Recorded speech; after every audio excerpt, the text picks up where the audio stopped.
At 7:31 a.m., Hiroshima heard the all clear. For many people, that sound did not mean peace. It meant the interruption was over. Doors opened again. Children who had paused at home stepped back toward school. Clerks returned to papers. Nurses went back to corridors. A tram continued across the city as if the day had only stumbled and recovered. That is the cruelty of Hiroshima's last normal morning. The danger did not begin by stopping the city. It began after the city had been told it could move again. The morning would pass through 3 stages: warning, return, and exposure. First, familiar rules seemed to work. Then people trusted those rules with their bodies. Finally, the sky above Hiroshima carried a kind of danger those rules had never been built to recognize.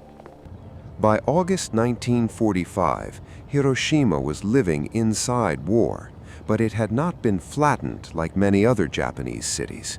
Its streets still worked. Its bridges still joined the delta.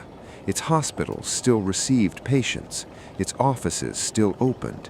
Its schools, temples, shops, factories, military facilities, tram lines, and markets still gave the city a recognizable shape. War was everywhere, but it had been organized into habits. People knew rationing, uniforms, absence, fatigue, evacuation work, and alarms. They knew that sirens could interrupt a morning, and that an all clear could return it. A plane might pass, people might wait, then work, school, care, and errands would resume. This was not carelessness, it was how a city kept functioning under pressure. If life stopped permanently after every warning, the city would collapse before any bomb arrived. So, when the warning ended, many people made the reasonable decision the system had trained them to make. They stepped back into the day. The city resumed through small permissions. A mother who had kept her child near the doorway during the alert tightened his clothing, checked his bag, and let him go because the school day had not been canceled. Student workers gathered tools for demolition and firebreak labor because wartime duty still had a schedule. A shopkeeper lifted a shutter that had stayed down during the warning and pushed display goods back toward the street. Office clerks crossed bridges with documents under their arms because desks were waiting on the other side. Every action made sense from the ground. The heat was already settling into walls, uniforms, wooden floors, tram handles, lunch parcels, and skin. Inside houses, bowls were stacked. Older relatives stayed behind. At thresholds, families separated in ordinary ways. A reminder, a glance, a hand smoothing fabric, a door left open for air. Nothing in those gestures looked like a final record. The city's spaces kept their old meanings. A bridge meant crossing. A tram meant movement. A hospital meant care. A schoolyard meant assembly. A clear sky meant visibility. The normal signals of the morning still told people where to go. Then those meanings began to turn against them, not visibly, but structurally. The all clear had reopened the city, and reopening spread people outward. A child who had been near home was now closer to a school route. A worker who might have remained beside a building was now crossing open water. A clerk entered an office and bent over a desk instead of staying near the street. A nurse moved deeper into a ward because patients could not be left waiting.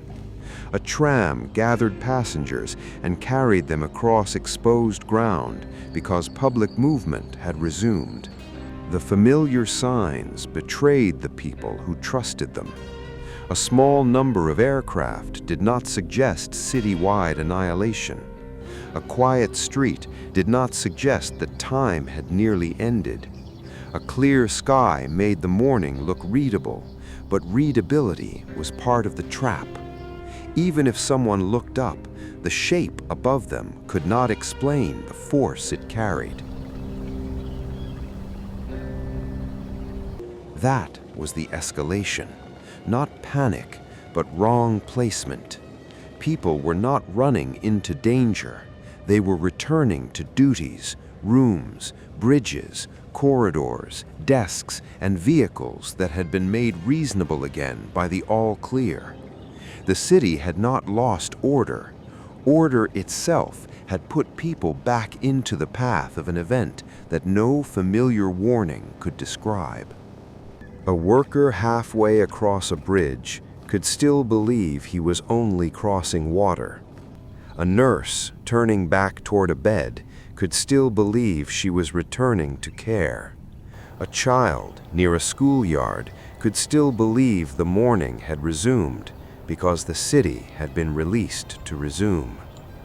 Nothing in those positions looked like a final threshold. That was the real shift before the flash. Hiroshima's ordinary methods of judgment still existed, but they had stopped being enough. People could read sirens, they could read smoke, they could read the number of visible planes, the behavior of neighbors, the movement of officials, the difference between warning and all clear. They could read war when war appeared in forms already known to them. But this morning no longer belonged to those forms. The event approaching the city compressed decisions made far away: weather selection, aircraft movement, military calculation, nuclear physics, and imperial war into a single point above a living city. The all clear had meaning. The clear sky had meaning. The quiet street had meaning. None of them had enough meaning. For the people below, the final seconds may have looked like continuation. A hand reaching for paper, a foot stepping onto a tram, a child waiting near a schoolyard, a nurse turning toward a bed, a worker still crossing the bridge. The catastrophe did not give Hiroshima a warning equal to itself. That is why Hiroshima's last normal morning matters. It was not normal because war was absent. War was already inside the city's habits, shortages, uniforms, alarms, and separations. It was normal because people could still believe that morning led somewhere. Streets led to work, bridges led across water, schools expected students, hospitals expected the next task, homes expected return. The bombing broke more than buildings. It broke the ordinary trust that danger would remain understandable at human scale. A fire could be seen, an army could be watched, a siren could be obeyed. A burning city could be imagined because fire already belonged to human experience. But this rupture arrived in a form that made daily perception almost useless. Afterward, Hiroshima would be remembered through numbers, testimony, ruins, shadows, maps, photographs, and the beginning of an atomic age.